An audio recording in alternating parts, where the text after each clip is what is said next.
À cause de notre nature pécheresse, nous naissons dans un royaume de ténèbres. Et nous faisons partie de ce royaume de ténèbres jusqu'au moment où nous entrons dans la lumière et réalisons que Jésus-Christ nous aime, qu'il est mort sur une croix pour nous, afin de nous arracher au péché et à la mort, et de nous donner la vie ainsi que le pardon. C'est pourquoi il faut naître de nouveau. Si vous découvrez Cornerstone, sachez que nous parcourons simplement toute la Bible, de la Genèse à l'Apocalypse. Nous en sommes maintenant à l'épître aux Colossiens dans notre parcours biblique. Et ce que j'aime toujours faire lorsque nous commençons l'étude d'un nouveau livre ensemble, c'est vous en donner un bref aperçu, vous présenter le contexte, et en particulier ce qui concerne la ville ainsi que l'auteur du livre. Parlons d'abord un peu de la ville de Colosse. Je lis dans la New King James, et c'est ainsi que le nom y est orthographié. Dans d'autres versions, vous trouverez peut-être une autre variante. Ce n'est qu'une différence d'orthographe pour désigner la même ville.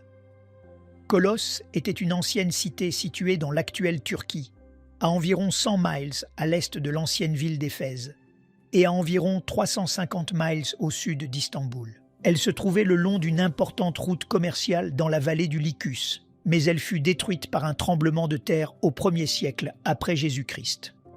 Aujourd'hui, il n'en reste que des ruines, des vestiges archéologiques de cette ancienne ville. Parlons maintenant un peu de l'épître aux Colossiens elle-même. Paul écrit cette lettre à l'église de Colosse, alors qu'il est en prison à Rome. La date de cette lettre se situe approximativement entre les années 60 et 61 après Jésus-Christ. Vous vous souvenez peut-être dans notre étude de Philippiens que Paul avait aussi écrit cette lettre depuis la prison. En réalité, il a rédigé 4 épîtres pendant cette période d'emprisonnement, et Colossiens en fait partie. Il écrit alors qu'il attend son procès devant l'empereur Néron. Il a été emprisonné pour avoir prêché l'Évangile, et, en tant que citoyen romain, il a fait appel devant la plus haute juridiction, c'est-à-dire César lui-même. C'est donc pendant cette attente à Rome qu'il écrit cette lettre. Le chapitre 1, verset 7, mentionne un homme du nom d'Épaphras, que l'on considère comme le pasteur fondateur de cette église. Et au chapitre 2, verset 1, il est laissé entendre que Paul ne s'était jamais rendu dans cette église de Colosse. La plupart des lettres que Paul écrit sont adressées à des églises qu'il a lui-même fondées, qu'il a implantées. Mais Colosse n'en fait pas partie. Il n'a ni implanté cette église, ni visité cette assemblée. Pourtant, il leur écrit parce qu'il porte tout le corps de Christ dans son cœur. Et, dernière remarque, il semble qu'une hérésie non clairement identifiée sévissait à Colosse et que Paul veut y répondre en leur envoyant cette lettre. Cette hérésie, encore une fois, n'est pas précisément nommée. Mais lorsqu'on observe les différents points que Paul met en évidence tout au long de cette lettre, on comprend qu'il s'agissait probablement d'un mélange de philosophie grecque, de légalisme juif et de mysticisme oriental. Vous verrez donc, au fil de l'épître, comment il s'attaque à chacun des aspects de cette hérésie. Au fond, cette hérésie enseignait que Christ seul ne suffisait pas pour le salut. Elle comportait 2 aspects principaux. D'abord, elle niait que la plénitude de la divinité habite en Christ. Nous le verrons au chapitre 2. Ensuite, toujours dans ce même chapitre, Paul répond à une autre idée erronée, celle qui niait que le chrétien soit pleinement accompli en Christ. Cette hérésie enseignait que les chrétiens avaient besoin de davantage pour leur salut que de ce que Jésus seul avait accompli. Une partie de la philosophie grecque qui s'était infiltrée dans cette idéologie hérétique affirmait qu'il fallait atteindre une forme d'illumination spirituelle, qu'il fallait posséder une connaissance secrète. C'est très semblable au gnosticisme que l'on verra plus clairement au IIe siècle. Il fallait, disait-on, posséder cette connaissance cachée, cette profondeur d'intelligence. Voilà pour l'élément grec. Ensuite, il fallait aussi observer les règles et les prescriptions juives. C'était là le légalisme juif. En plus de cela, cette hérésie enseignait apparemment aussi le culte des anges et prétendait que les anges étaient des médiateurs entre Dieu et les hommes. Paul va donc également répondre à cela. Il s'agit en réalité d'un amalgame de nombreuses erreurs. Paul traite ces différents aspects de l'hérésie tout au long de sa lettre aux chrétiens de Colosse.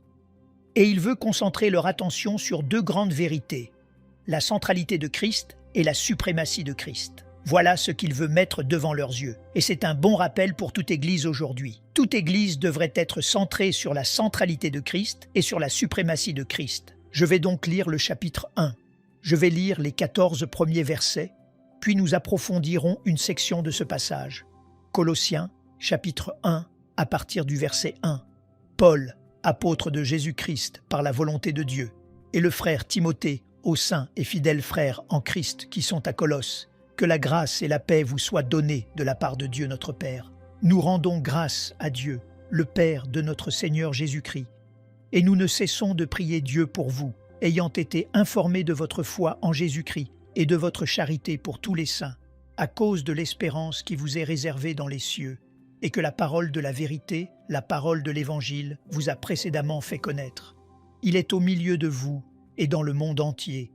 Il porte des fruits, et il va croissant, comme c'est aussi le cas parmi vous, depuis le jour où vous avez entendu et connu la grâce de Dieu, conformément à la vérité, d'après les instructions que vous avez reçues d'Épaphras, notre bien-aimé compagnon de service, qui est pour vous un fidèle ministre de Christ, et qui nous a appris de quelle charité l'Esprit vous anime. C'est pour cela que nous aussi, depuis le jour où nous en avons été informés, nous ne cessons de prier Dieu pour vous, et de demander que vous soyez remplis de la connaissance de sa volonté, en toute sagesse et intelligence spirituelle, pour marcher d'une manière digne du Seigneur et lui être entièrement agréable, portant des fruits en toutes sortes de bonnes œuvres et croissant par la connaissance de Dieu, fortifié à tous égards par sa puissance glorieuse, en sorte que vous soyez toujours et avec joie, persévérants et patients. Rendez grâce au Père, qui vous a rendu capable d'avoir part à l'héritage des saints dans la lumière, qui nous a délivrés de la puissance des ténèbres et nous a transportés dans le royaume du Fils de son amour, en qui nous avons la rédemption, la rémission des péchés. Je voudrais attirer de nouveau votre attention sur ces derniers versets, en particulier les versets 12, 13 et 14, où Paul nous introduit à la notion biblique de l'existence de deux royaumes. Écoutez bien, ce ne sont pas des royaumes terrestres, mais ils sont bien réels. Ces royaumes exercent un pouvoir et une domination sur les hommes dans ce monde. Et la vérité, c'est que chaque personne est sujette à l'un de ces deux royaumes, ou appartient à l'un d'eux. Ces deux royaumes sont le royaume de la lumière et le royaume des ténèbres. Le royaume de la lumière est le lieu où Dieu demeure et règne. Le royaume des ténèbres est une sphère dominée par le péché et par Satan.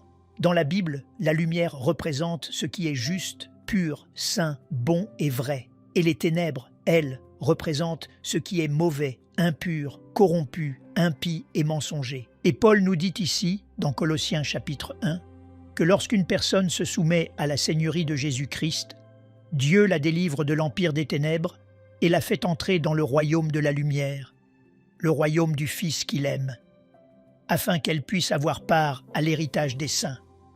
Voilà ce que Paul écrit dans les versets 12, 13 et 14. Regardez encore dans vos Bibles. Au verset 12, Paul dit « Rendez grâce au Père qui vous a rendu capable d'avoir part à l'héritage des saints dans la lumière. » Puis, il ajoute « Qui nous a délivrés de la puissance des ténèbres et nous a transportés dans le royaume du Fils de son amour, en qui nous avons la rédemption, la rémission des péchés. » Et tout au long de la Bible, on trouve référence après référence à la lumière et aux ténèbres. Parfois, il s'agit de références littérales, mais la plupart du temps, ce sont des images spirituelles ou métaphoriques. Dans tous les cas, il est essentiel que nous les comprenions. Et voici la grande question à laquelle chacun de nous doit répondre. D'accord ? Car nous appartenons tous à l'un de ces deux royaumes. Il est impossible d'appartenir aux deux. Vous êtes soit dans le royaume de la lumière, soit dans le royaume des ténèbres. La question pour nous tous est donc celle-ci.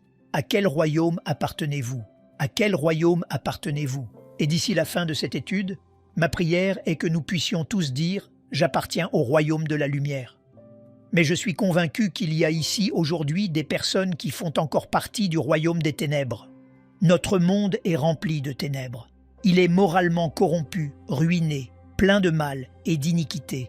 Et nous faisons partie de cet état jusqu'à ce que le Seigneur Jésus nous en délivre miraculeusement pour nous faire entrer dans le royaume de la lumière. le royaume du Fils que Dieu aime.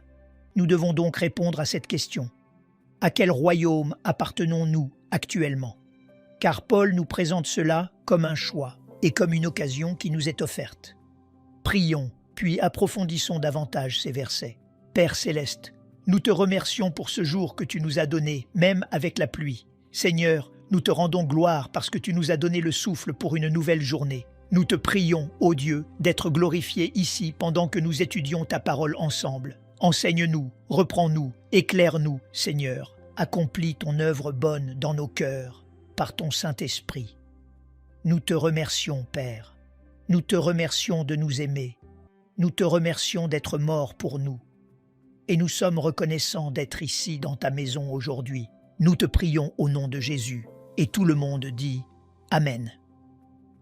La première référence à la lumière et aux ténèbres dans la Bible se trouve évidemment, même si vous n'êtes pas très familier avec votre Bible, dans Genèse chapitre 1, dans le récit de la création. C'est la première fois que la lumière et les ténèbres sont mentionnés dans l'Écriture. Je vais lire les 5 premiers versets de Genèse chapitre 1. Le verset 1 dit « Au commencement, Dieu créa les cieux et la terre. Quelqu'un a dit un jour, et je l'ai entendu moi-même, que si vous pouvez croire le premier verset du premier chapitre de la Genèse, alors vous pouvez croire le reste de la Bible. Mais si vous trébuchez sur ce premier verset, vous trébucherez sur bien d'autres choses dans le reste des Écritures. Au commencement, Dieu créa les cieux et la terre. Puis le verset 2 dit « La terre était informe et vide. Il y avait des ténèbres à la surface de l'abîme, et l'Esprit de Dieu se mouvait au-dessus des eaux. Dieu dit « Que la lumière soit », et la lumière fut. Dieu vit que la lumière était bonne, et Dieu sépara la lumière d'avec les ténèbres.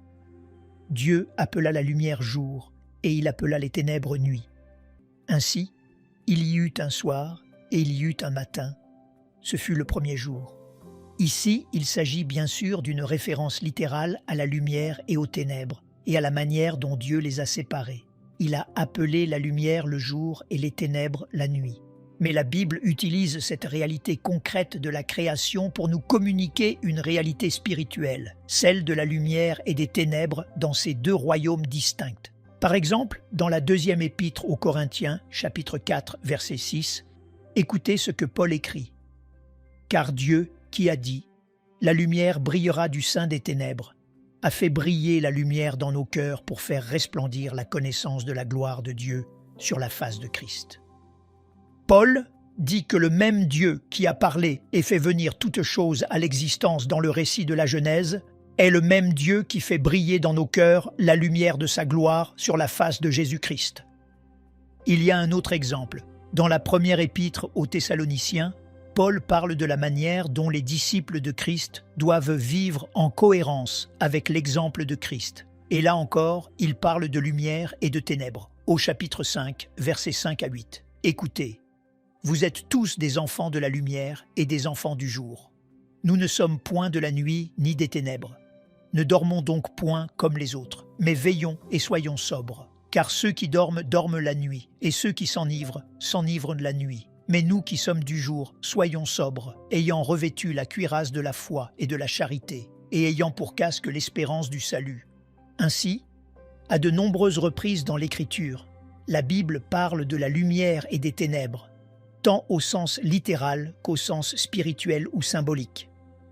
Cette opposition entre lumière et ténèbres, entre bien et mal, n'est d'ailleurs pas une idée nouvelle. Même les personnes qui ne lisent pas la Bible, qui ne vont pas à l'église ou qui ne se disent pas chrétiennes, comprennent généralement cette idée de lumière et de ténèbres, de bien et de mal, ne serait-ce que parce que Hollywood s'est emparé de tout ce thème. Dans beaucoup de films hollywoodiens, on retrouve constamment cette opposition entre la lumière et les ténèbres. Les ténèbres représentent le mal. Il y a généralement un méchant dans l'intrigue. Puis il y a ce combat avec la lumière, qui représente le bien. Et il y a toujours un super-héros dans l'histoire. Dans tous ces films, les Gardiens de la Galaxie, Batman, Superman, Spider-Man, Le Seigneur des Anneaux, Star Wars, on retrouve ce même thème de la lumière et des ténèbres. Dans Star Wars, par exemple, on entend sans cesse « Viens du côté obscur ». Et puis cette autre réplique « Je suis ton père ». C'est plutôt sombre, n'est-ce pas? Et pourtant, c'est le thème qui traverse tous ces films. Lumière contre ténèbres, bien contre mal. Ce n'est donc pas quelque chose de nouveau. En réalité, Hollywood a simplement repris ces thèmes de la Bible car la Bible parle de cette réalité. C'est le monde dans lequel nous vivons. Il y a deux royaumes. Il y a le royaume de la lumière et il y a le royaume des ténèbres. Vous devez connaître cette réalité, car vous appartenez à l'un ou à l'autre. Chacun de nous appartient à l'un de ces deux royaumes. Maintenant, laissez-moi être très clair avant d'aller plus loin sur ce sujet des deux royaumes, de la lumière et des ténèbres. Le combat entre la lumière et les ténèbres n'est pas un affrontement entre deux forces égales. Lorsque la lumière entre dans une pièce, les ténèbres doivent reculer. Il en va de même pour le royaume des ténèbres. Il est inférieur au royaume de la lumière et il doit fuir devant la présence du Seigneur. Néanmoins, il existe actuellement un conflit entre ces deux royaumes et nous devons comprendre quelle est notre place dans ce conflit. Je veux donc partager avec vous quelques versets clés de la Bible qui parlent de la lumière et des ténèbres et de ces deux royaumes. Cela nous aidera à comprendre en quoi consistent ces royaumes et auxquels nous appartenons. Je vais citer beaucoup de versets, trop pour que nous puissions tous les afficher à l'écran, et trop pour que vous puissiez tous les suivre dans votre Bible. Mais je veillerai à donner clairement les références, afin que vous puissiez les noter si vous prenez des notes. Je vais néanmoins afficher ce tableau de contraste pour vous donner au moins 5 points de chaque côté, afin que nous comprenions 5 caractéristiques du royaume de la lumière et 5 caractéristiques du royaume des ténèbres. Le premier point, si vous prenez des notes, est le suivant. Le royaume de la lumière est le domaine de Dieu. Et le premier verset que je vais partager est la première épître à Timothée, chapitre 6, verset 16. Voici ce que dit ce verset. « Qui seul possède l'immortalité, qui habite une lumière inaccessible, que nul homme n'a vu ni ne peut voir. À lui soit l'honneur et la puissance éternelle. Amen. » Cela nous dit très clairement que Dieu habite une lumière inaccessible. D'ailleurs, dans la première épître de Jean, chapitre 1, verset 5, il est dit « Dieu est lumière, et qu'il n'y a point en lui de ténèbres. » Dieu est lumière. Et c'est intéressant, car scientifiquement, nous savons certaines choses sur la lumière. La plus grande partie du spectre lumineux est invisible à l'œil humain. La majeure partie du spectre lumineux ne peut pas être vue par l'œil humain. Des choses comme les rayons gamma, les ultraviolets, les rayons X, les infrarouges, les micro-ondes et le radar font partie du spectre de la lumière. N'aimeriez-vous pas pouvoir voir le radar avec vos yeux? Imaginez-vous en train d'arriver à un virage à 75 miles à l'heure et pouvoir le repérer avant qu'on ne vous attrape. Mais cela est invisible. Cela fait partie du spectre lumineux invisible. Une partie de la lumière nous est visible. Mais les scientifiques disent ceci. Écoutez bien, nous ne pouvons voir que 0,0035% de toute la lumière existante. C'est tout ce que l'œil humain peut percevoir. 0,0035% de l'ensemble du spectre lumineux. Voilà tout ce que nous voyons. Ainsi, Dieu fait partie de ce spectre lumineux invisible. Et pour devenir visible à nos yeux, Dieu s'est revêtu de chair, il a pris un corps, et son nom est Jésus. Ainsi, le Dieu invisible a pu être rendu visible pour nous. En fait, je me suis arrêté à Colossiens, chapitre 1, verset 14. Mais le verset suivant, Colossiens chapitre 1, verset 15, dit que Jésus-Christ est l'image du Dieu invisible. Il est l'image du Dieu invisible. Dieu s'est revêtu de chair afin que nous puissions voir le Dieu invisible, qui appartient à cette lumière invisible. Le royaume de la lumière est donc le domaine de Dieu. Mais, à l'inverse, le royaume des ténèbres est le domaine de Satan.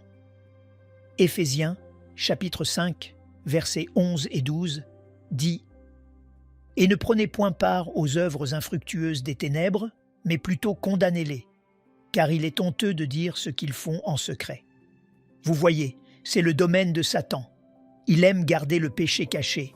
Il aime vous maintenir dans l'esclavage de ce qui est dissimulé, de ce qui se trouve dans les ténèbres. Ce qui est dans l'ombre devient vulnérable lorsque cela est amené à la lumière. Lorsque nous venons à la lumière, que nous reconnaissons nos péchés et que nous les confessons, cela nous rend vulnérables, certes, mais cela nous libère aussi. Car lorsque nous amenons ces choses à la lumière, nous brisons l'emprise du secret qui les retenait dans les ténèbres. C'est là que Satan agit. Son domaine, c'est l'obscurité. D'ailleurs, dans la deuxième épître aux Corinthiens, chapitre 4, versets 3 et 4, Paul écrit « Si notre évangile est encore voilé, il est voilé pour ceux qui périssent, pour les incrédules dont le Dieu de ce siècle a aveuglé l'intelligence, afin qu'ils ne vissent pas briller la splendeur de l'évangile de la gloire de Christ, qui est l'image de Dieu. » La raison pour laquelle beaucoup de gens sont dans les ténèbres, c'est que Satan les a aveuglés. Voilà pourquoi nous devons prier pour nos amis et pour nos proches, afin que leurs yeux s'ouvrent à la vérité, afin qu'ils voient la lumière. Car les ténèbres les ont aveuglés. Et le Dieu de ce siècle, avec un petit « d », c'est-à-dire Satan, maintient les hommes dans ces ténèbres. Rappelez-vous aussi que Paul dit dans la deuxième épître aux Corinthiens, chapitre 11, verset 14, que Satan se déguise en ange de lumière. Il essaie de donner l'impression qu'en le suivant, tout sera merveilleux, alors qu'en réalité, il est le maître des ténèbres. Il ne fait que se déguiser en ange de lumière. Revenons maintenant aux côtés du royaume de la lumière. Deuxième point, Jésus y règne. Jean, chapitre 1, versets 4 et 5 dit « En elle était la vie, et la vie était la lumière des hommes. La lumière luit dans les ténèbres, et les ténèbres ne l'ont point reçue. » Jean ouvre son évangile, au chapitre 1, en parlant de la parole faite chair qui a habité parmi nous, et de la gloire que nous avons contemplée, une gloire comme la gloire du Fils unique venu du Père, pleine de grâce et de vérité. Mais hélas, il y est aussi dit que Jésus est venu chez les siens, et que les siens ne l'ont point reçu. C'est aussi à cela que Jean chapitre 1, versets 4 et 5 fait allusion. La lumière est entrée dans un monde de ténèbres, mais les hommes ne l'ont pas comprise. Ils ne l'ont pas reconnu pour ce qu'il était réellement. De plus, Apocalypse, chapitre 21, verset 23, parle de l'éclat incomparable de Jésus, au point que nous n'aurons même pas besoin du soleil au ciel. Écoutez ce verset. La ville n'a besoin ni du soleil ni de la lune pour l'éclairer, car la gloire de Dieu l'éclaire et l'agneau est son flambeau. Qui est l'agneau? C'est Jésus, il est la lumière. La gloire de Dieu illuminera tout le ciel. Nous n'aurons pas besoin du soleil pour briller, car Jésus est la lumière. Il règne dans le royaume de la lumière. Mais du côté du royaume des ténèbres, c'est l'inverse. Le mal y règne. Dans Jean, chapitre 3, versets 19 et 20, Jésus dit « Et ce jugement, c'est que, la lumière étant venue dans le monde, les hommes ont préféré les ténèbres à la lumière, parce que leurs œuvres étaient mauvaises. Car quiconque fait le mal est la lumière, et ne vient point à la lumière, de peur que ses œuvres ne soient dévoilées. » Encore une fois, c'est ce que je disais tout à l'heure. Les gens ne veulent pas se rendre vulnérables. Ils ne veulent donc pas venir à la lumière. Ils préfèrent rester dans les ténèbres. Mais si vous demeurez dans les ténèbres, vous restez esclaves du péché. Et Dieu veut vous délivrer. Le mal règne dans le royaume des ténèbres. Mais dans le royaume de la lumière, c'est la vérité qui triomphe. Jésus a cette conversation avec Ponce Pilate dans Jean, chapitre 18, juste avant que Pilate ne le condamne à mort. Et Jésus lui dit au verset 36, « Mon royaume n'est pas de ce monde. » Il parle ici du royaume de la lumière. Et il dit en substance, « Je ne suis pas venu établir un royaume terrestre. » Pilate, tu n'as pas besoin de te sentir menacé. Il ajoute, « Mon royaume n'est pas de ce monde. » Au verset suivant, Jean chapitre 18, verset 37, Pilate lui dit « Tu es donc roi ?» Parce que Jésus venait de dire « Mon royaume n'est pas de ce monde. » Vous savez que l'on avait fabriqué de fausses accusations contre Jésus pour obtenir sa crucifixion, en prétendant qu'il était coupable de sédition, parce qu'il se disait roi, roi des Juifs, roi d'Israël. Et à cette époque, il n'y avait qu'un seul roi reconnu, César. Toute personne qui se prétendait roi était considérée comme coupable de rébellion contre le souverain, l'empereur. Alors Jésus dit à Ponce Pilate, « Mon royaume n'est pas de ce monde. » Et Pilate répond, « Ah, tu es donc roi, je t'ai eu. » Mais Jésus lui répond, « Tu le dis, je suis roi. Je suis né et je suis venu dans le monde pour rendre témoignage à la vérité. Quiconque est de la vérité écoute ma voix. » C'est Jean, chapitre 18, verset 37. Il dit, « Je suis né et je suis venu dans le monde pour rendre témoignage à la vérité. » La vérité triomphe dans le royaume de la lumière. C'est pourquoi, mes amis, nous devons être des hommes et des femmes de vérité.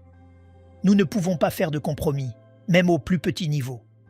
J'ai participé cette semaine à un podcast avec Heidi St. John, et elle me parlait de cette tendance malheureusement répandue dans l'Église aujourd'hui, où certaines personnes font des compromis avec la vérité sous prétexte que ce n'est pas une question de salut.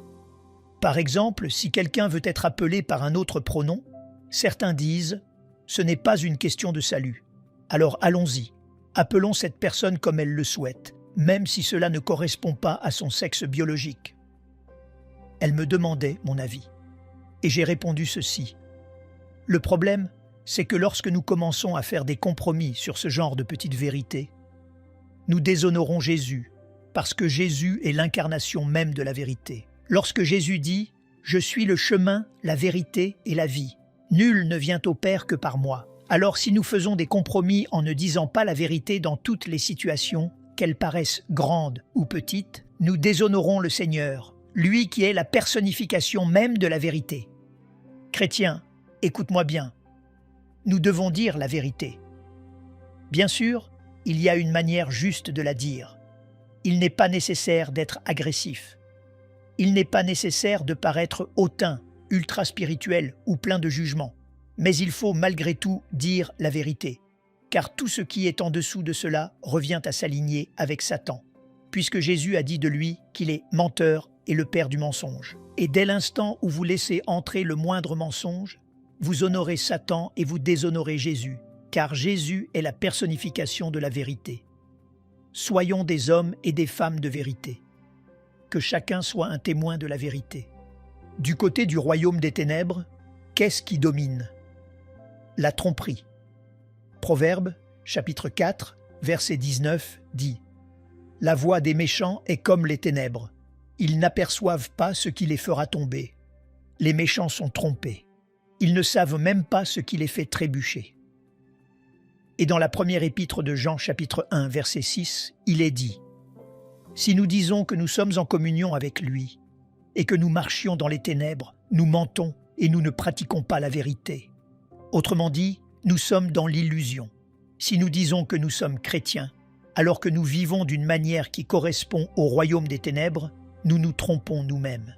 Ainsi, surtout en tant que chrétiens, si vous êtes disciples de Christ, nous devons marcher dans la lumière comme il est lui-même dans la lumière. Alors nous aurons communion les uns avec les autres, et le sang de Jésus-Christ, son Fils, nous purifiera de tout péché. Nous devons le comprendre. Le royaume des ténèbres est saturé de tromperie. Et nous vivons à une époque où les gens se laissent facilement tromper et tiennent eux-mêmes des discours trompeurs. Nous devons nous réveiller et demander le discernement de l'esprit afin de distinguer la vérité du mensonge. Il y a aujourd'hui tellement d'informations à portée de main. Nous sommes inondés d'informations. Ce qui ne nous manque pas, ce n'est pas l'information. Parce qu'il suffit de prendre son téléphone, son ordinateur ou n'importe quel appareil, et vous serez bombardé en permanence d'informations. La vraie question n'est donc pas « avons-nous plus d'informations ?» La vraie question est « avons-nous la sagesse nécessaire pour discerner ce que nous entendons ou ce que nous lisons ?» Et, mes amis, il y a aujourd'hui beaucoup de personnalités populaires, d'influenceurs, quoi que cela veuille dire, qui disent des choses trompeuses. Je ne vais pas mentionner certains noms, mais je veux simplement dire ceci, très sincèrement. Vous devez être capable de discerner certaines choses qui sortent de la bouche de certaines personnes et de reconnaître que cela appartient à l'empire des ténèbres. Elles disent des choses, et je prends juste un instant sur le côté pour dire ceci.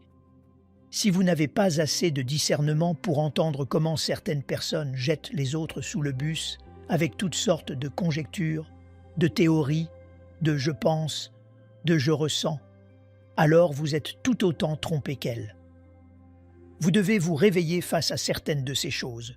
Vous devez filtrer ce que vous entendez et réaliser. J'ai besoin du discernement du Saint-Esprit ici. Je ne dis pas que tout ce que certains disent sur les réseaux sociaux est faux. Une partie de ce qui s'y dit peut être vrai. Et gloire à Dieu pour les réseaux sociaux et pour Internet, puisque nous parlons en ce moment même à des milliers de personnes. Je ne dis pas que tout est mauvais. Je dis, assurez-vous de discerner ce qui est juste de ce qui est faux, ce qui est bon de ce qui est mauvais, ce qui est vrai de ce qui est mensonger. Nous ne devons pas être trompés, et cette génération avale trop facilement tout ce qu'on lui présente. Ce n'est pas parce qu'une chose circule qu'elle est vraie. Soyez sages, soyez discernants. Le royaume des ténèbres se nourrit de tromperies, et il fera tout pour vous tromper. Je sais que beaucoup vont cesser de me suivre maintenant et que certains vont se dire « oublions ce type ». Très bien. Je ne suis pas ici pour vous plaire. Je suis ici pour plaire au Seigneur. C'est tout ce que j'ai à dire là-dessus. Mais du côté du royaume de la lumière, regardez ce que cela produit. Cela conduit à la vie. Écoutez ce que Jésus dit dans Jean chapitre 8, verset 12. « Je suis la lumière du monde. Celui qui me suit ne marchera pas dans les ténèbres, mais il aura la lumière de la vie. » Nous avons la vie en Jésus-Christ. Il a dit « Je suis venu afin que les brebis aient la vie, et qu'elle soit dans l'abondance. » Il est venu nous donner la vie éternelle. Il est venu nous sauver de nos péchés, afin que nous puissions entrer dans la plénitude de la vie. Il est la lumière du monde, venu nous donner la lumière de la vie. Mais le royaume des ténèbres conduit à la mort. Il conduit à la mort. Le prophète Ésaïe dit au chapitre 9, verset 1, selon certaines versions, verset 2, « Le peuple qui marchait dans les ténèbres voit une grande lumière. » Voilà une parole positive. Mais remarquez la suite. « Sur ceux qui habitaient le pays de l'ombre de la mort, une lumière resplendit. » De quoi parlait Ésaïe? Nous savons qu'il annonçait prophétiquement Jésus. Comment le savons-nous? Parce que Jésus, dans Matthieu chapitre 4, verset 16, reprend ce passage d'Ésaïe et déclare en substance « C'est de moi qu'il s'agit. Je suis venu comme une lumière dans un monde de ténèbres. » Et Ésaïe dit dans ce passage que ceux qui vivent dans les ténèbres vivent dans l'ombre de la mort. Voyez-vous, Satan veut simplement entraîner les hommes en enfer avec lui. Il veut emmener le plus grand nombre possible vers le châtiment éternel, parce qu'il connaît sa propre destinée finale. Son ambition est donc d'en entraîner un maximum avec lui. Le royaume des ténèbres conduit à la mort. Et malheureusement, il faut aussi comprendre ceci, toujours dans la même colonne. On y naît, on y naît. Sinon, pourquoi nous serait-il dit ici, dans Colossiens chapitre 1, verset 13, que Dieu nous a délivrés de la puissance des ténèbres? On ne peut être délivré d'une chose que si l'on s'y trouve. Nous commençons tous là parce que nous sommes des créatures pécheresses. Nous naissons avec une nature pécheresse dans le royaume des ténèbres. Et Pierre dira la même chose à propos de cette délivrance, lorsque nous en venons à faire confiance à Christ. Dans la première épître de Pierre, chapitre 2, verset 9, il est écrit « Vous, au contraire, vous êtes une race élue, un sacerdoce royal, une nation sainte, un peuple acquis, afin que vous annonciez les vertus de celui qui vous a appelés des ténèbres à son admirable lumière. » Vous voyez donc que nous commençons dans les ténèbres, mais Dieu veut nous faire passer dans la lumière. Et c'est précisément le dernier point ici. On entre dans le royaume de la lumière en naissant de nouveau par la foi. Il faut naître de nouveau. Nous naissons tous physiquement. Nous naissons naturellement. Notre mère nous met au monde. Mais à cause de notre nature pécheresse, nous naissons dans un royaume de ténèbres. Et nous faisons partie de ce royaume de ténèbres jusqu'au moment où nous entrons dans la lumière et réalisons que Jésus-Christ nous aime, qu'il est mort sur une croix pour nous arracher au péché et à la mort, et pour nous donner la vie et le pardon. C'est pourquoi il faut naître de nouveau. Et c'est ainsi que l'on naît de nouveau, en mettant sa confiance en Jésus-Christ comme Seigneur et Sauveur. Il faut se confier en lui par la foi. Ce qu'il a accompli sur cette croix est suffisant pour vous et pour moi, afin de nous purifier de toute iniquité. Vous le recevez par la foi. Voilà ce que Paul veut dire ici lorsqu'il affirme que Dieu nous délivre alors de l'empire des ténèbres pour nous transporter dans le royaume du Fils de son amour, afin que nous ayons part à l'héritage des saints. Je termine donc comme j'ai commencé. À quel royaume appartenez-vous? Si, en regardant cette liste, vous reconnaissez que vous faites en réalité partie de l'empire des ténèbres, alors placez aujourd'hui votre confiance en Christ. Abandonnez-lui votre vie, et vous pourrez passer de la colonne de droite à celle de gauche, du domaine des ténèbres au royaume de la lumière, si vous mettez votre foi en lui. Recevez-le aujourd'hui comme votre Seigneur et votre Sauveur, et entrez dans le royaume de la lumière. Il est venu pour nous délivrer. Écoutez ce que Jésus dit, et je conclurai avec cela. Jean, chapitre 12, verset 46. « Je suis venu comme une lumière dans le monde, afin que quiconque croit en moi ne demeure pas dans les ténèbres. » Vous n'avez pas besoin d'y rester. Soyez libre. Nous aimerions vous donner l'opportunité de faire de Jésus le Seigneur de votre vie. Voulez-vous bien prier avec moi? Dites: Seigneur Jésus, je me repens de mes péchés. Viens dans mon cœur. Je fais de toi mon Seigneur et Sauveur. Et merci Seigneur pour le baptême du Saint-Esprit en moi. Dans le nom de Jésus. Par cette simple prière, nous croyons que le Saint-Esprit vous conduit sur le chemin de la nouvelle naissance. Allez dans une bonne église dont le fondement est la parole de Dieu, passez par les eaux du baptême et donnez à Dieu la première place. Nous espérons de tout cœur que ce message vous encouragera. Si vous connaissez quelqu'un qui puisse être encouragé, s'il vous plaît, envoyez-le lui pour nous aider à atteindre plus de gens et à propager l'Évangile. Édifions le corps de Christ ensemble. Appuyez sur la cloche des notifications et merci infiniment de nous soutenir en vous abonnant à notre chaîne. N'hésitez pas à laisser vos requêtes de prière dans la section des commentaires. Sachez que même si vous ne voyez pas de réponse à votre requête, que ce soit sur YouTube, email, Facebook ou sur Messenger, nous avons prié pour vous. Nous invitons humblement le corps de Christ à soutenir chaque requête en écrivant une prière dans la section commentaires. Tenez-vous ferme dans la foi avec nous pendant que nous prions. Que la grâce et la paix du Seigneur Jésus-Christ soient avec vous tous et qu'il vous bénisse merveilleusement.